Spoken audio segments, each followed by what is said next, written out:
So, yes, my Uncle Steve called me yesterday, and I felt really good yesterday.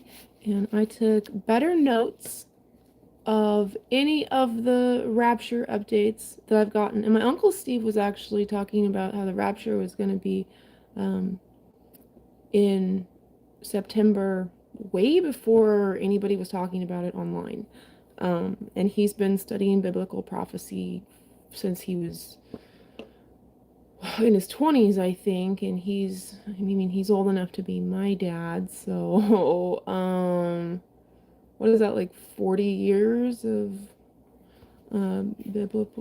biblical prophecy study? But this is not my prophecy. This is not anything that I've been informed of. I have from time to time had prophecy to share with you.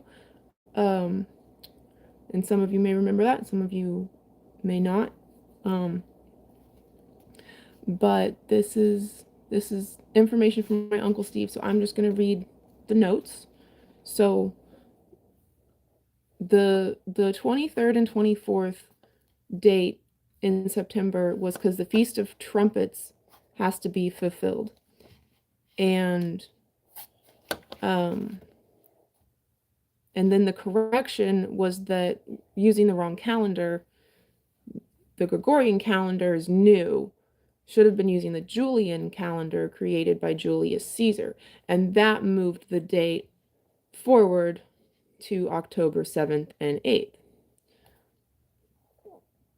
because that would be September 23rd and 24th. But then that wasn't right, so back to the Lord. So he went back to the Lord, and the Enoch calendar is even older, and according to the Enoch calendar,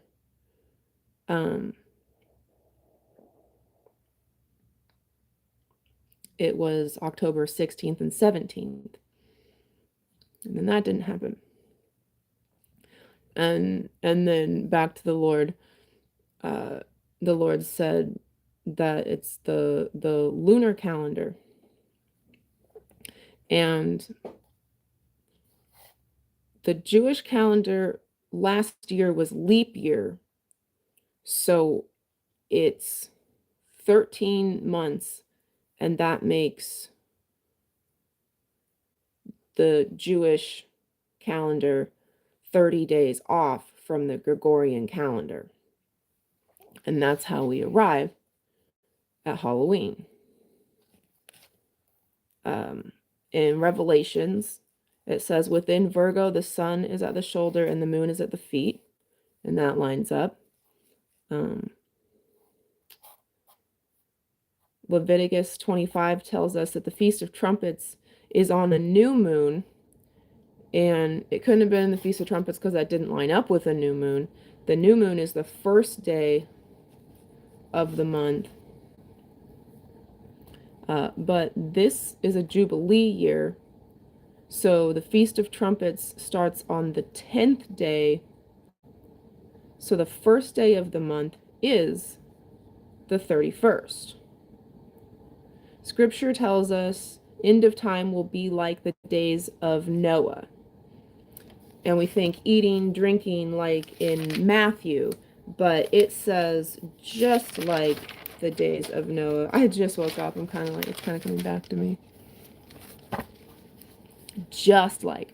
So in the days of Noah, what happened that made God destroy men with water? Noah was being mocked for building the ark. And notice the reflection of mockery, like everyone looking forward to the rapture and believing in it is being mocked, similarly to how Noah was building the ark. But Noah locked himself in the ark 7 days before the rain came. We were placed on the ark on the 23rd and 24th. And then 7 days later, that will be the 31st, which is Halloween.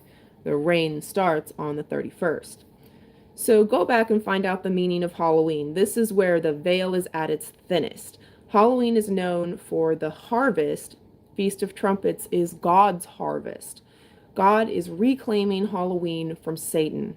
God is using the veil thinning to take people to heaven.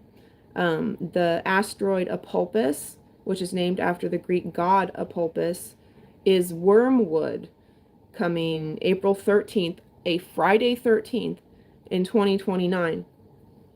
And 3.5 years before that, it falls on the Feast of Tabernacles.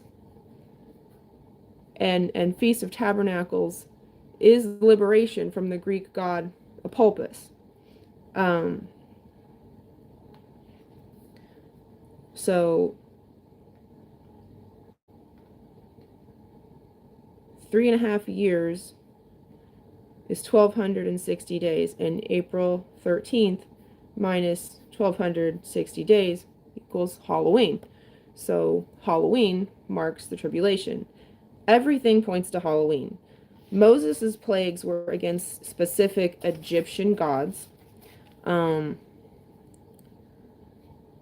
a Jubilee year, it starts on the 10th day, and the Jubilee year falls on the Day of Atonement, on which they blow the trumpet.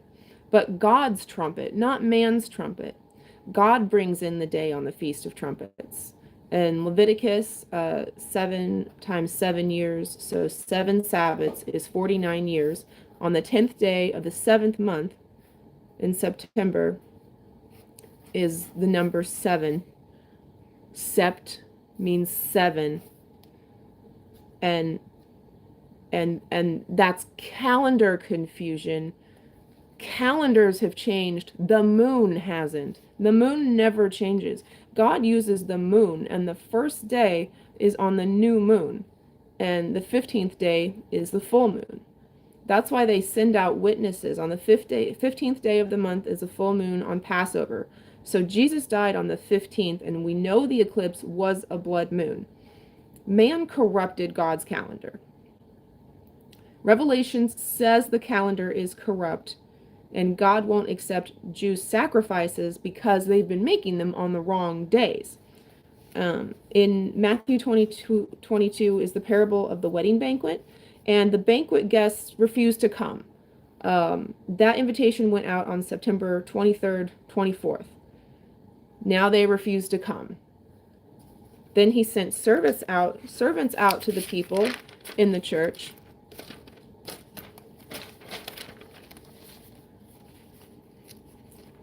And they ignored the calling. The people of the church ignored the calling and killed the servants.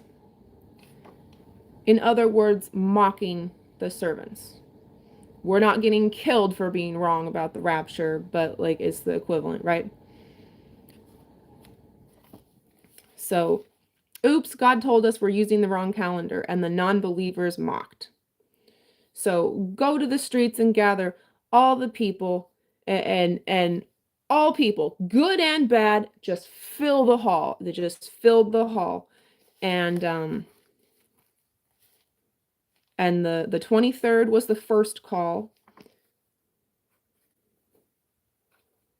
They like mocked, no, we're not answering that call. The October 6th and 7th is the second call. No, we're not answering that call. And October 16th and 17th is the final call. And those who didn't answer that call, they're not on the ark, so to speak, right? And what this is doing is filtering out the people who are believers. Like it's really interesting if you look at it that way. That like what a test of faith that is. You fully believed in the rapture, and then it didn't happen, and you're like, well, why at the second call would it come now? Why at the third call would it come now? And more people are turning away from it. They're losing interest in this, right? But But the Bible tells us the master will be delayed. In this wedding parable, the master is delayed. And 10 virgins who went out to meet the groom, 5 of those virgins were fools and 5 of them were wise. 5 of them had enough oil in their lamps to be patient and to wait for the groom. But 5 were fools and they fell asleep. People are now fools asleep. So 7 days in the ark ends on the 31st, which is Halloween, and Satan will be unseated from his throne. God is going to reclaim that day, and instead of demon spirits entering our world, those of us who embody the Holy Spirit will be exiting. And God promised he wouldn't destroy the earth with water. Never again with water, said God. Put a rainbow in the sky to seal his promise. Always a reminder to himself, right? But wormwood, a pulpus, is not water. It is fire. Robert Frost. Some say the world will end in fire, others say in ice. Both will suffice, right?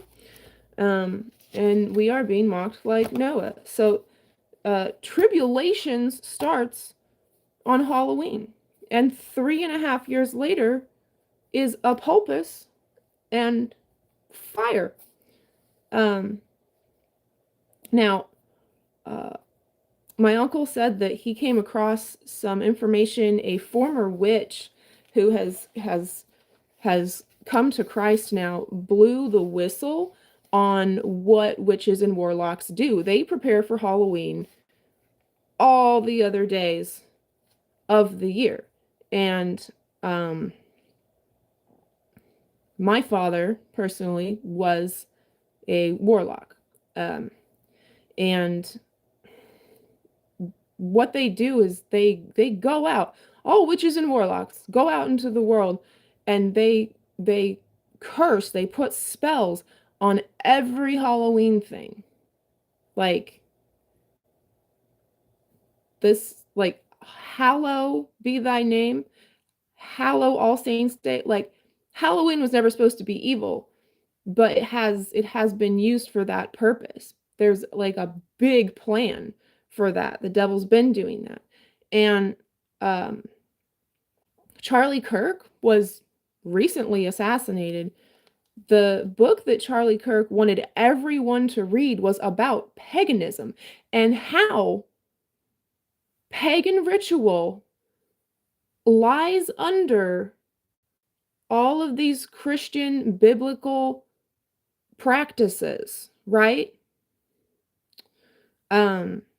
Christmas is a pagan day of child sacrifice. Jesus was born in the spring. There were sheep in the fields. The birthing day of sheep happens in the spring. Sheep are in the fields in spring, not in winter. And like everything is so messed up. And that's really interesting because that's something that I noticed. Like I wasn't raised in paganism or witchcraft or warlock stuff or anything like that. I was born with spiritual awareness, spiritual gifts, ESP, clairvoyance, remote viewing, mind reading, pushing thoughts onto people, like causing just my will be done, like on earth. It just, like, I'd think things and they'd happen. I felt a very palpable kickback from exerting power over others, causing distress in others, and I've spoken about that before. Like, I didn't have any name or title to this, and I was a little kid, so like a part of me is just like, I like all the adults say I just have a really vivid imagination. Like, to me, I'm talking to like people that are no longer on this plane, like deceased people. I'm talking to like spiritual guide types, like just really curious little spirits that are just like, what is this? What's going on here? Like, oh, that's what humans do. The watchers that are just watching because the like this point in human history is actually significant to them, to the whole universe, is what they told me. And I kind of just think I'm like, part of me is always just dismissing this stuff. Like I'm got an overactive imagination, right? Um, and I'll never remember how, well, I'll never forget. I'll always remember how fearful, like the fear that just poured off of my dad the first time I just like accidentally just like read his mind. Um, we were watching something on TV, and he was sitting behind me and I was facing the TV, and like we'd been talking about stuff and like, like turning looking at him and turning back to the TV, and having conversation. And so I was just in the rhythm of having conversation with my dad, and then I carried on the conversation, and and he was like, I didn't say that. I didn't say anything. You heard me say I didn't say anything. I and like the way that he became closed off from me, and like it really separated him from this wholesome like father-daughter experience. I didn't know that my father was a practicing powerful warlock who did ritual blood sacrifice until well, it was 2021.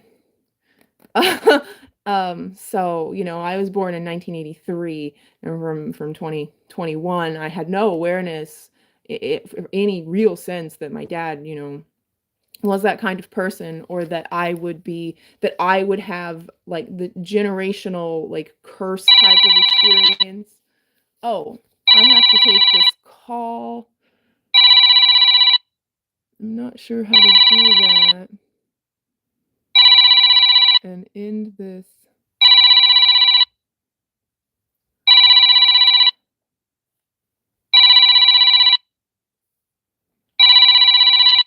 Hmm. Okay.